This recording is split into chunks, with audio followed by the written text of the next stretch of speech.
আসসালামু আলাইকুম, welcome to my channel Sukhi's kitchen থেকে তোমাদের সবাইকে স্বাগত।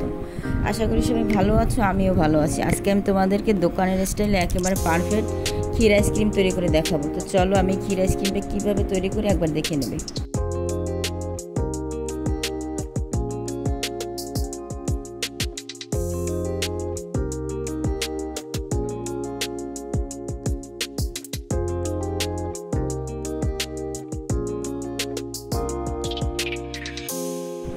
ক্ষীর আইসক্রিমটা তৈরি করার জন্য প্রথমে আমি এখানে পোলার চাল নিয়ে নিলাম 2 টেবিল চামচ। অবশ্যই কিন্তু পোলার চালটা নেবে, তাহলে ক্ষীরের একটা ফ্লেভার পাবে। এখন এই চালটা তোমাদেরকে একটু কাছ থেকে দেখিয়ে দিলাম কতটা চিকন আর সুন্দর দেখতে।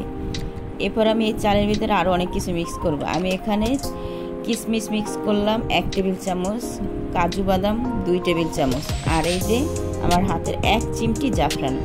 বাস হয়ে গেল।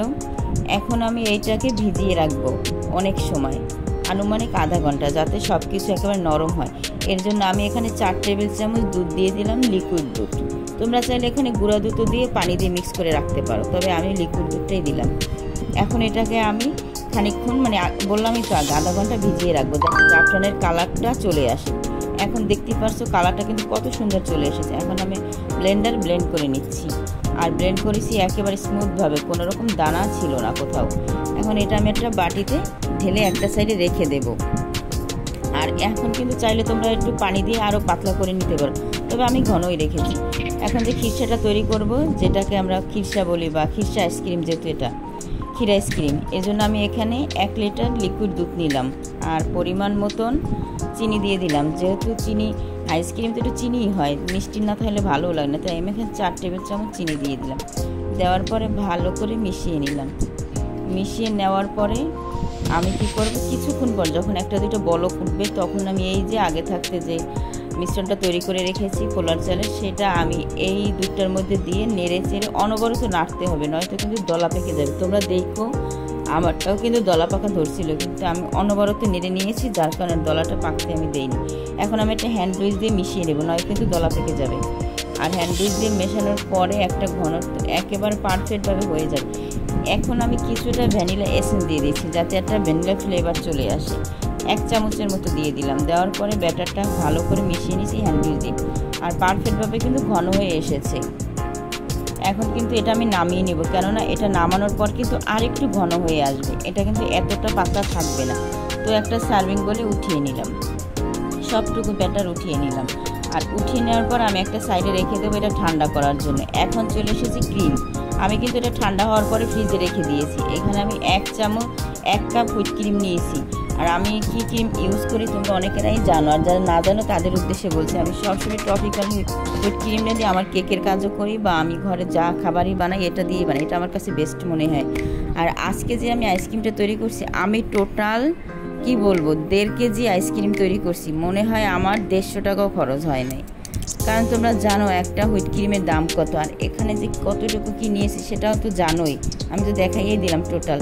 তো বুঝো 150 টাকায় আমি 1.5 কেজি আইসক্রিম পাইছি। আর 1.5 কেজি আইসক্রিমের দাম বাজারে নিম্নে 600 টাকা, আর সেটা আমি মাত্র 150 টাকায় তৈরি করলাম। এখন তোমরাই বুঝো যে ঘরে তৈরি করা কতটা ভালো, স্বাস্থ্যের জন্য ভালো, দামের দিক দিয়েও ভালো। এখন ওই যে ক্ষীর আইসক্রিম বলেছি, এর জন্য একটু কালার আনার জন্য আমি এখানে 2 চা চামচ একেবারে অরিজিনাল খেজুরের গুড় দিয়েছি, যাতে একটা সুন্দর কালার চলে আসে।